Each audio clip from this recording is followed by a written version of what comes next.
Pase bien para todos. Sábado 15 de febrero de esta quinta semana del tiempo ordinario. El santo de hoy, un santo confesor, siglo XVII, San Claudio de la Colombière. San Claudio nace ahí muy cerca, en un poblado cerca a Lyon, en el año 1641. Él era el tercer hijo de un notario y su papá se preocupó, qué buen papá, para que sus niños, para que sus hijos tuvieran muy buena formación académica. Y el niño se destacó, el niño aprovechó eso, brillante intelectualmente. Él, fue creciendo y va a ingresar a la compañía de Jesús. Él después va a decir que ese no era su deseo. De hecho, pero todo eso va a cambiar. Digamos, ¿en qué momento cambia? Cuando tuvo 33 años. Entra a la compañía de Jesús, brillante académicamente, gran intelectual, buen filósofo, buen teólogo, tanto que lo nombran preceptor de los hijos de Colbert. Colbert era el ministro de finanzas de Luis XIV. Estando ahí, y él era tan asiduo a la lectura, cuando le llega el momento de su tercera aprobación. La compañía de Jesús, los jesuitas, hacen esta tercera aprobación. Tenía 33 años. Y ahí viene su conversión, porque él dice, si Cristo lo dio todo cuando tenía 33 años, yo también lo voy a dar todo. Y él va a asumir, él va a hacer un voto de fidelidad y de vivencia radical de las constituciones de la Compañía de Jesús y además de los consejos evangélicos. Cambia la vida. Qué buen predicador se hizo, un gran hombre de vida espiritual, tanto que para la canonización de Francisco de Sales, a él lo pusieron como predicador, hizo llorar a la gente y adquirió la fama, adquirió muy buena fama de ser un gran predicador. Siendo sacerdote, lo mandan de rector de una casa de los jesuitas en Paris-le-Monier. Vean el pueblito, Paris-le-Monier, donde vivía una monjita que se llamaba María Margarita Lacoque. Y él va a ser el confesor y el capellán de esas monjitas. María Margarita, allá en la casa, ¿no? Las otras hermanitas la tenían como loquita, la tenían un poco relegada, le tiraban y le echaban agua bendita, porque como ella hablaba de sus visiones del Sagrado Corazón y de lo que le hablaba, entonces la tenían como loca, le echaban agua, o sea, sufrió mucho María Margarita, pero el confesor sí le va a creer.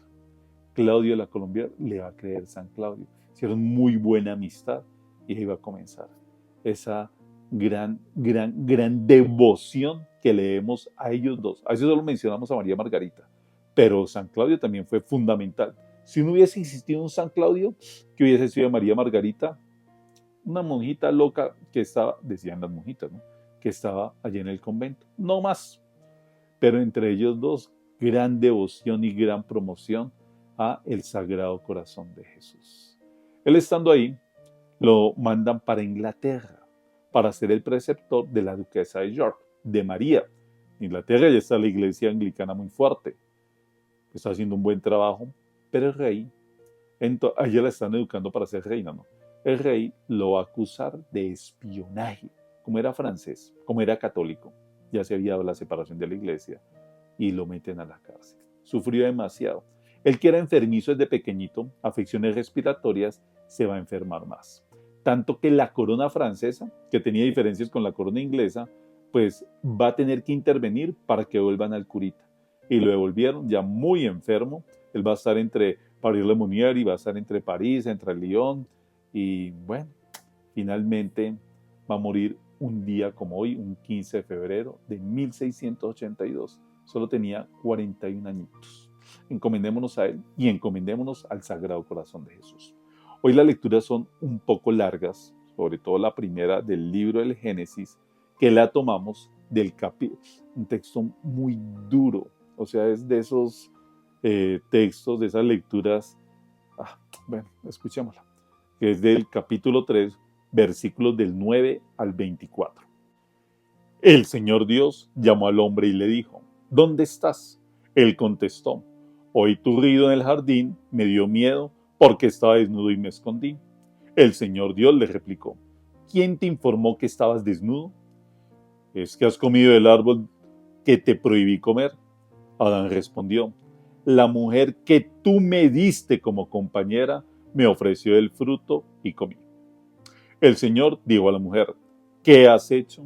La mujer respondió, la serpiente me sedujo y comí.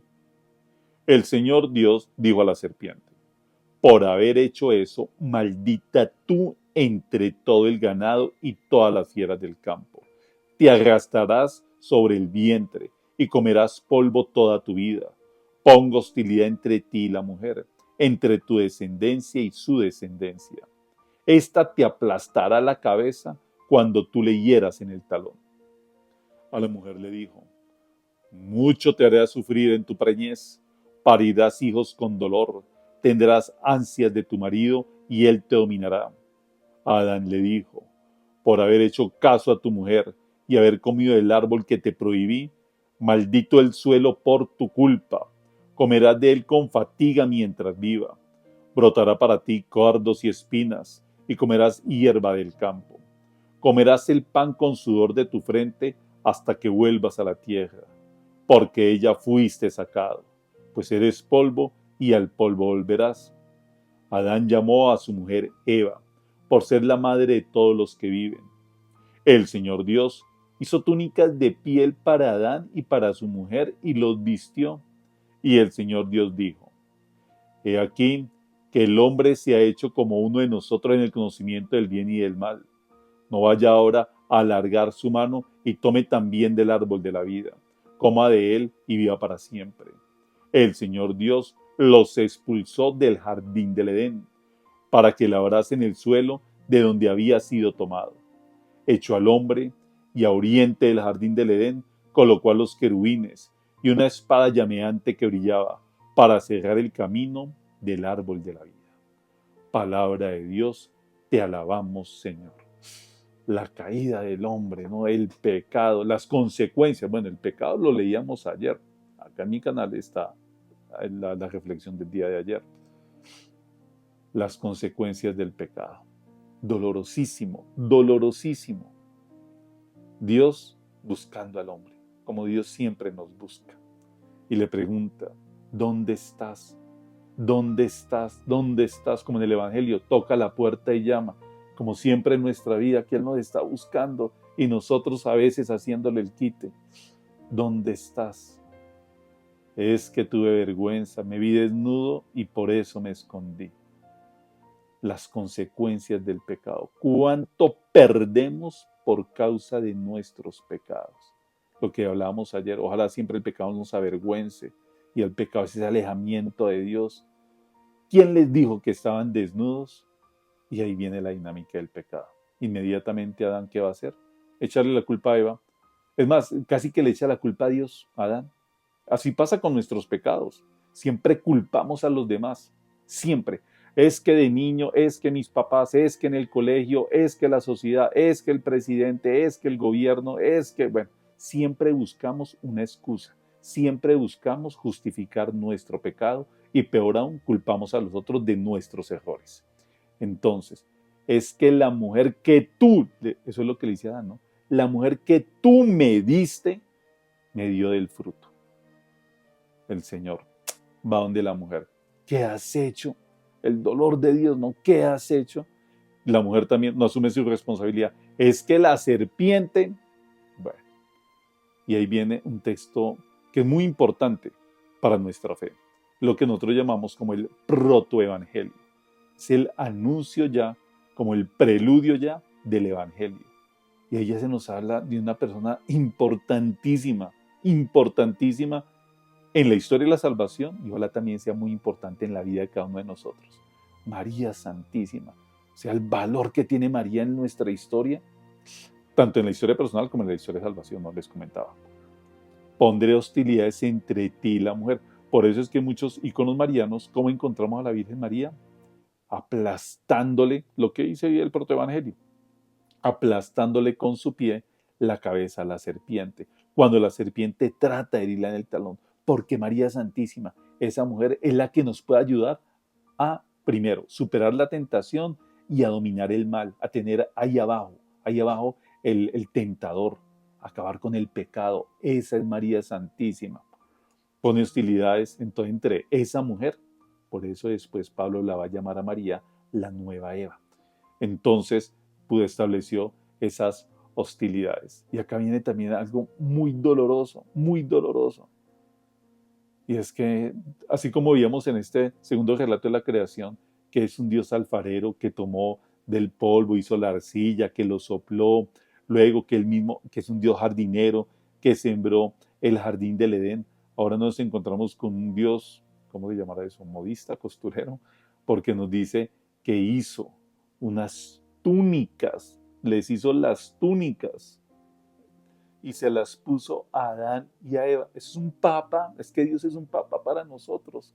Sigue, a pesar de lo que han hecho sus hijos, de lo que hacemos nosotros, Dios nos sigue amando, Dios nos sigue cuidando y hace las túnicas, pero hay unas consecuencias y fueron expulsados del jardín. ¿Cuánto perdimos a causa del pecado? ¿Cuánto seguimos perdiendo por culpa de nuestros pecados? El Evangelio. Otro texto bellísimo. Marcos capítulo 8, versículos del 1 al 10. Por aquellos días, como de nuevo se había reunido mucha gente y no tenían qué comer, Jesús llamó a sus discípulos y les dijo: siento compasión de la gente, porque llevan ya 3 días conmigo y no tienen qué comer. Y si los despido a sus casas en ayunas, van a desfallecer por el camino. Además, algunos han venido desde lejos. Le replicaron sus discípulos: ¿y de dónde se puede sacar pan aquí en despoblado para saciar a tantos? Él les preguntó: ¿cuántos panes tienen? Ellos contestaron: 7. Mandó que la gente se sentara en el suelo, y tomando los 7 panes, pronunció la acción de gracias, lo bendijo, lo partió y se lo fue dando a sus discípulos para que lo sirvieran. Ellos lo sirvieron a la gente.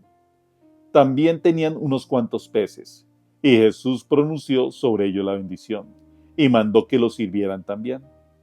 La gente comió hasta quedar saciada, y de los trozos que sobraron llenaron 7 canastas. Eran unos 4,000 y los despidió, y enseguida montó en la barca con sus discípulos y se fue a la región de Dalmanuta. Palabra del Señor, gloria a ti, Señor Jesús.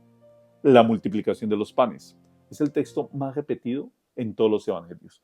Tanto está 6 veces este texto en los 4 evangelios. Está una vez en Juan, en el capítulo 6, otra vez en Lucas, 2 en Mateo y 2 en Marcos. Veamos la importancia que ni siquiera la última cena, ni la pasión, se repite tantas veces. 6 veces. Es una Eucaristía, ¿no? ¿Por qué en Marcos, que es lo que estamos leyendo, 2 veces?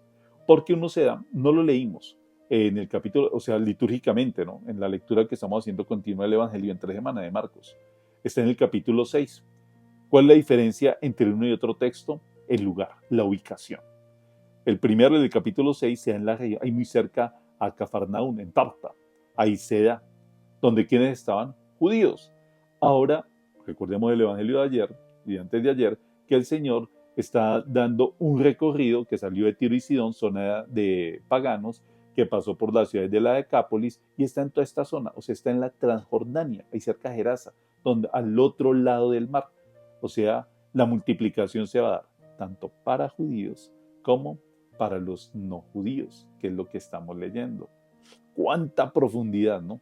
Y está ahí el maestro, siente compasión de la gente. Me gustó esa traducción. Algunas dicen lástima, no. Es compadecer, es sentir el dolor del otro. Ese es el sentimiento cristiano. O sea, no es la lástima porque el que sufre por el migrante, no.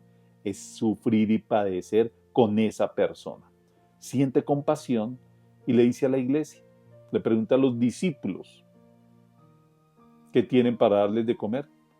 Señor, pues estamos en despoblado, no hay nada, y encontraron unos cuantos panes y unos cuantos peces. El Señor multiplica, el Señor va a obrar.